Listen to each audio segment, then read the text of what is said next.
Halo semuanya, selamat datang di ulasan materi kita kali ini.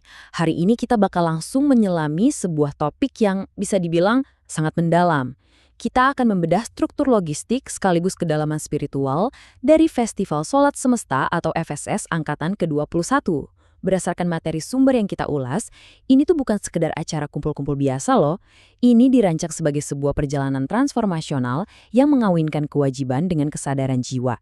Kita bakal lihat bagaimana panduan ini memadukan hal-hal praktis di lapangan dengan pemahaman batin esoterik yang luar biasa mendalam. Nah, materi ini dibuka dengan satu pertanyaan yang benar-benar menantang paradigma kita. Coba renungkan ini. Bagaimana jika hidup itu bukan lagi sebuah beban, melainkan sebuah perayaan spiritual? Pertanyaan ini dengan sangat apik mengatur nada dasar untuk seluruh perjalanan yang akan kita bahas. Penulis naskahnya mengajak kita untuk melihat hal ini bukan cuma sebagai teori di atas kertas, tapi sebagai fondasi cara pandang yang baru. Jadi, tantangan sehari-hari itu nggak lagi dilihat sebagai halangan yang bikin stres, tapi justru jadi bagian dari perayaan kesadaran yang terus-menerus. Menarik kan? Oke, kita masuk ke bagian pertama, pengenalan Festival Sholat Semesta. Sebelum terbang jauh ke hal-hal metafisik, kita mulai dulu dengan menapakkan kaki di dunia fisik, atau yang di dalam teks disebut sebagai dunia syariat. Kalau kita perhatikan, perjalanan ini punya jadwal yang sangat terstruktur ya. Dimulai dari 17 sesi interaktif lewat Zoom, terus para peserta bakal diarahkan ke pertemuan fisik tatap muka di Mojokerto. Dan yang menarik, secara simbolik sumber materi ini menyebutkan bahwa rangkaian ini menjembatani akhir tahun Hijriah 1447 menuju awal tahun 1448. Teks tersebut memaknai momen ini sebagai penanda transisi, di mana semua teori yang sudah dipelajari berbulan-bulan itu akhirnya diinkubasi jadi sebuah praktik nyata. Untuk acara fisik puncaknya sendiri, materi ini memberikan rincian logistik yang cukup praktis. Lokasinya ada di Hotel Grand West, sebuah hotel bintang 4 yang lumayan gampang diakses kalau Anda naik kereta dan turun di stasiun Krian. Ada beberapa pilihan paket kamar yang terjangkau, mulai dari kapasitas 2-4 orang. Semuanya juga udah include 3 kali makan. Kenapa detail ini penting? Karena acara ini memang dirancang sedemikian rupa supaya peserta bisa 100% fokus ke bimbingan batin, tanpa harus pusing lagi mikirin urusan kasur atau makanan. Lanjut ke bagian kedua, hidup dalam mode surga. Nah, setelah urusan logistik fisik tadi beres, materi ini perlahan mengajak kita transisi ke mindset metafisik yang sangat dibutuhkan untuk mengikuti festival ini. Penulis menyebut kondisi mental ini sebagai mode surga. Poin krusialnya adalah transformasi total dalam cara kita melihat realitas. Kita dituntut buat berhenti melihat hidup ini sebagai ruang kesedihan yang penuh beban. Gantinya apa? Panduan ini mengarahkan kita untuk memeluk hidup sebagai ruang kesadaran. Menurut teks ini, hidup tuh harusnya dijalani sebagai sebuah perayaan yang aktif, penuh syukur dan penuh sukacita. Intinya, jangan kasih celah sedikit pun buat pikiran kita menciptakan neraka batin gara-gara khawatir yang berlebihan. Terus, gimana caranya supaya mode surga ini nggak gampang hilang? Teks sumber kita menyoroti 3 kunci utama. Pertama, ridho, menerima dengan lapang dada semua ketetapan ilahi. Kedua, ikhlas, menjalani hidup murni tanpa diikat oleh ego atau ngarap-ngarap balasan. Dan yang ketiga, gembira, kemampuan buat ngerespons dinamika hidup dengan hati yang ringan. Ketiga hal inilah yang direkomendasikan sebagai perisai utama untuk menjaga kedamaian batin dari kekacauan dunia luar. Sekarang kita masuk ke bagian ketiga, makna di balik gerakan. Di sini materinya mulai menggali gagasan bahwa gerakan-gerakan sholat itu jauh melampaui sekedar kepatuhan ritual. Ini salah satu bagian yang menurut saya paling mind-blowing dari panduan ini. Teks ini memetakan postur sholat secara metaforis. Coba bayangkan siluet gerakan kita.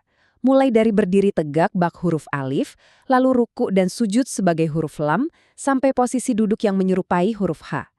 Kalau digabungkan, postur tubuh manusia itu secara literal membentuk kaligrafi nama Allah dalam bahasa Arab. Penulis pakai simbolisme yang luar biasa ini untuk menunjukkan penyatuan utuh antara fisik kita dengan spiritualitas ketuhanan.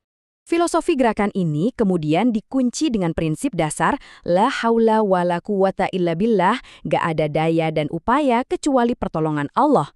Materi ini menekankan banget loh bahwa ibadah sejati itu sama sekali bukan didorong oleh ego atau kehebatan kita. Sebenarnya, seluruh proses ibadah itu hanya bisa terjadi atas rahmat dan izin mutlak dari Yang Maha Kuasa yang menggerakkan kita. Kita beranjak ke bagian keempat, hakikat kiblat dan wudhu.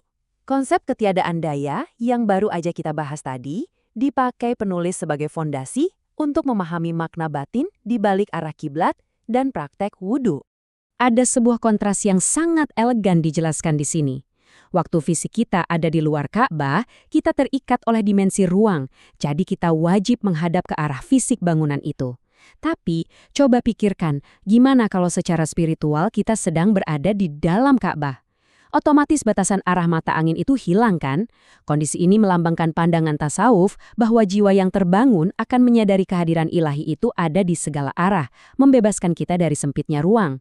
Penulis juga ngasih analogi mendalam lewat 4 takbir dalam sholat jenazah. Tubuh fisik manusia yang tersusun dari 4 unsur alam, air, api, angin, dan tanah, pada akhirnya pasti akan bubar dan larut. Pesan esensialnya adalah setelah semua elemen duniawi yang melekat pada kita itu terurai, yang tersisa hanyalah penyatuan mutlak dengan Sang Pencipta, yang kembali direpresentasikan dengan posisi berdiri tegak seperti huruf alif. Ini membawa kita ke bagian kelima, konsep kosong dan isi. Kita sampai di klimaks filosofis dari ulasan materi hari ini. Sebuah hubungan yang paradoks tapi sangat indah antara mengosongkan diri dan mengisinya kembali. Menurut sumber ini, praktek wudhu itu didefinisikan jauh melebihi sekedar cuci muka atau tangan. Ini adalah tindakan kosong. Sebuah proses mengosongkan ego. Kita diminta membersihkan kebanggaan diri dan membungkam segala kebisingan pikiran. Tujuannya? Untuk benar-benar nyiapin sebuah wadah yang suci dan murni di dalam hati kita. Nah, pas banget setelah hati kita kosong, tahap isi pun masuk lewat sholat. Wadah yang udah bersih tadi sekarang diisi penuh dengan kehadiran ilahi, zikir, dan kesadaran mutlak. Dan ini lucunya, atau lebih tepatnya keajaibannya, teks ini mencatat bahwa semakin batin Anda padat dan terisi penuh oleh kesadaran ketuhanan, Anda justru bakal merasa semakin ringan, tenang, dan lepas dari beban emosi. Terus, buat jaga supaya kesadaran batin ini nggak padem waktu kita lagi kena masalah, teks ini menyarankan satu praktek spesifik, yaitu mengucapkan salam, Assalamualaikum ya Rasulullah. Ini bukan basa-basi rutinitas ya. Praktek ini diyakini mampu ngirim vibrasi kedamaian secara instan dan jadi jangkar ketenangan mutlak persis di tengah badai kehidupan yang lagi menerjang kita. Bagian keenam dan yang terakhir. Sadar, hadir, mengalami. Setelah ngomongin teori tasawuf yang berlapis-lapis tadi, sang penulis mengingatkan kita satu hal penting. Ini semua harus dipraktekkan. Penulis secara tegas bilang kalau cuma ngerti di level intelektual aja tuh nggak akan bikin kita berubah. Makanya peserta didorong pakai metode yang disingkat SHM. S untuk sadar, punya kesadaran spiritual penuh. H untuk hadir, bawa pikiran dan jiwa Anda 100% ke momen saat ini. Nggak usah overthinking masa lalu atau masa depan. Dan M untuk mengalami, artinya langsung merasakan interaksi dengan Sang Pencipta, daripada cuma sibuk menganalisis pakai logika sampai pusing sendiri. Jadi, sebagai penutup dari ulasan materi kita kali ini, saya mau meninggalkan Anda dengan satu pertanyaan provokatif dari sang penulis. Pertanyaan yang wajib banget kita renungkan. Apakah Anda siap untuk berhenti melihat sholat sekedar sebagai beban rutinitas yang membosankan? Dan akhirnya mulai mengalaminya sebagai perjalanan pulang jiwa yang penuh sukacita? Jawabannya ada di diri Anda masing-masing. Terima kasih sudah menemani ulasan ini, dan sampai jumpa di pembahasan menarik lainnya.